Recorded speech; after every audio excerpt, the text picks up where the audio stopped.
মধ্যপ্রাচ্যে চলমান যুদ্ধ পরিস্থিতির প্রভাব পড়তে শুরু করেছে দেশের জ্বালানি বাজারেও। চট্টগ্রাম ও রাজশাহীর বিভিন্ন পেট্রোল পাম্পে দেখা গেছে দীর্ঘ লাইন। শুক্রবার ছুটির দিনে চট্টগ্রামের পাম্পগুলোতে দীর্ঘ লাইনে দাঁড়িয়ে অতিরিক্ত তেল কিনেছেন গাড়ি চালকেরা। তবে সব পেট্রোল পাম্পে জ্বালানি সরবরাহ স্বাভাবিক রয়েছে বলে জানিয়েছে রাষ্ট্রীয় তেল বিপণনকারী প্রতিষ্ঠানগুলো। দামও বাড়েনি বলে জানিয়েছেন তারা। রাজশাহীতে হঠাৎ করেই বেড়ে গেছে পেট্রোল ও অক্টেনের চাহিদা।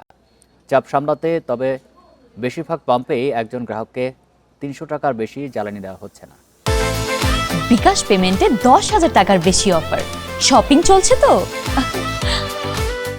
বাংলাদেশ পেট্রোল পাম্প ওনার্স অ্যাসোসিয়েশনের রাজশাহী শাখার সভাপতি মমিনুল হক বলেন, সরবরাহে কোনো ঘাটতি নেই, কিন্তু যুদ্ধের আতঙ্কে সবাই হুড়োহুড়ি করে তেল কিনছেন। এজন্য নিয়মের মধ্যে রেখে সবাইকে তেল দেওয়া হচ্ছে।